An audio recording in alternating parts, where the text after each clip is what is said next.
I just got home from work and I have 17% battery on my phone, so I'm going to make this one quick. An explanation of the Celtic goddess, the Morrigan. She doesn't fight for no cause at all. Okay? There's a reason as to why she would fight or inspire people to fight, and it's usually to balance out power where there needs to be balance. Like,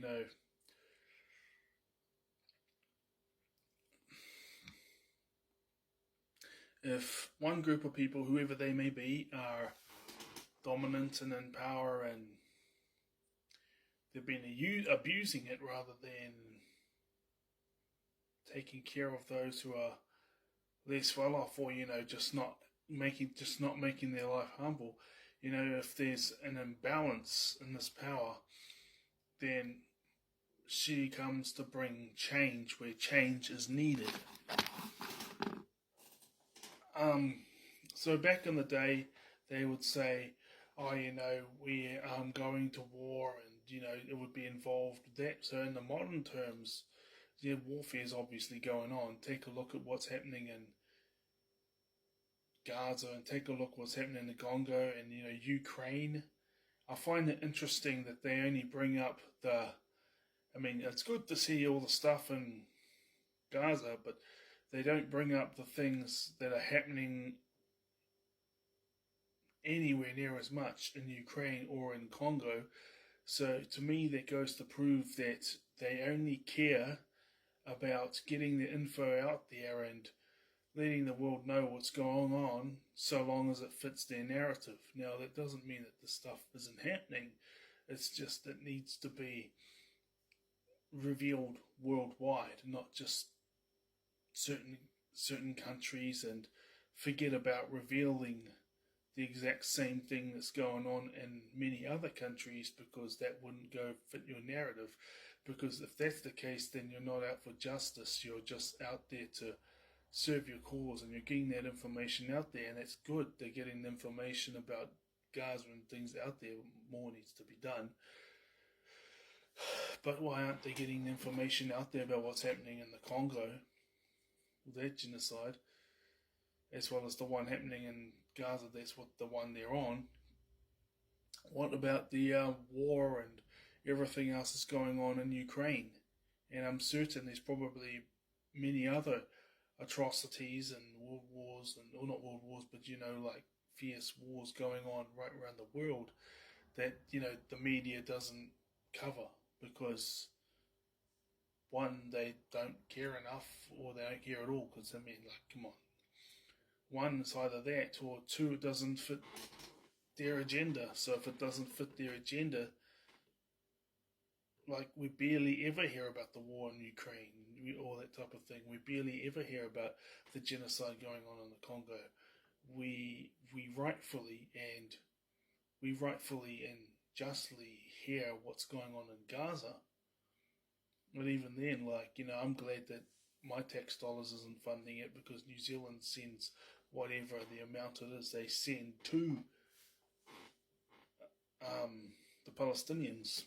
They give it to the Palestinians, so albeit very, very small, and I say it should be more, at least they're helping those who are the victims at this time, because the Jews had a really, really rough time. So I don't know the details of what happened with those countries in the past, but at the moment we know who's having it rough. And not only that, it's been proven that just read the Bible, that they've been around for thousands of years.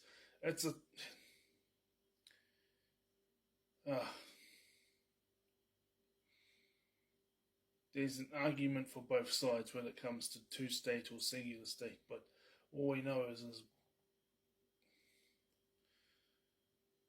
there just needs to be a fair balance. There just needs to be a fair balance of power and sovereignty worldwide, rather than go to one continent and one or two countries or have all the power and the rest have no power, and then when those one or two countries don't have power, all of a sudden they're getting smashed and dominated, and and then that being the same way in Europe and in the UK and in Africa and right around the world, really the balances of power and influence should be level. You know what I'm saying? The balances should be level, meaning that every country and every ethnicity and all that type of thing should have the same amount of say as each other. And then they all should have their own right to live their best life. You know what I'm saying?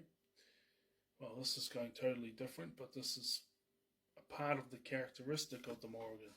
Because they say, oh, shapeshifting, well, that's one of the things that the Morrigan is known for, but the characteristics within the shapeshifting doesn't change. The characteristics, the values, all these things doesn't change.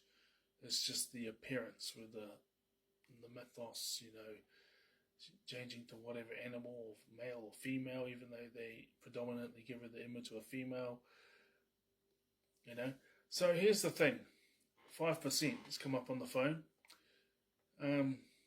She can appear frightening, especially if you're autistic, because she's out there to put to death anything that's hindering you from becoming who you're meant to be, becoming who you want to be, becoming the greatest version. Anything that's hindering you, even if it's a crutch to deal with trauma, she's out there to kill it, but for your own benefit. That's my version of saying it. I can see why autistic people find comfort in Christianity too, because it's his way or the highway, and anyone who doesn't follow these ways are the bad guys. So it's very black and white thinking, and it's very clear cut. So long as you follow these rules and have these beliefs, you'll be fine. If you don't, it's black and white thinking. Again, I just said before, my phone was on 5% battery, so it's on even less now, so I'm going to put it on charge. Thank you for listening. Yep. I'm going to get changed after I put my dinner on.